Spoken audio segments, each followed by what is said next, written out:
নওদায় ভোটের আবহে বাড়ছে রাজনৈতিক পারদ। আগামী 29শে মার্চ নওদায় প্রচারে আসছেন তৃণমূল কংগ্রেসের সর্বভারতীয় সাধারণ সম্পাদক অভিষেক ব্যানার্জি। তার সভাকে কেন্দ্র করে ইতিমধ্যে জোর প্রস্তুতি শুরু হয়েছে এলাকা জুড়ে। নওদা থানার আমতলা হাই স্কুলের খেলার মাঠে অনুষ্ঠিত হবে এই জনসভা।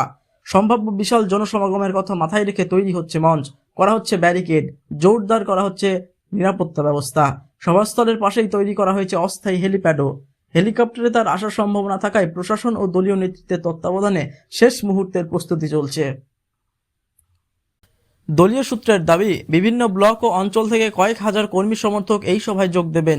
ফলে সভাকে ঘিরে এখন থেকে রাজনৈতিক উত্তেজনা তুঙ্গে নওদায়। সব মিলিয়ে 29শে মার্চের সভা ঘিরে নওদায় রাজনৈতিক লড়াইয়ের নতুন মাত্রা যোগ হতে চলেছে বলে মনে করছেন রাজনৈতিক মহল।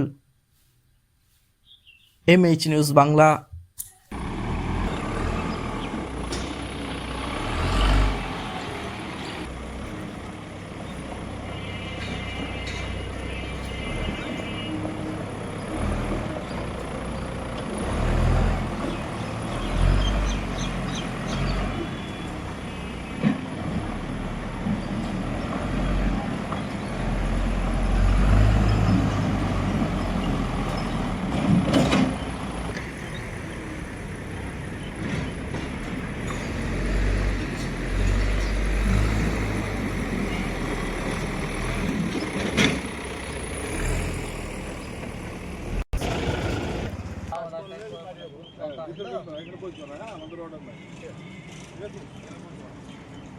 আমি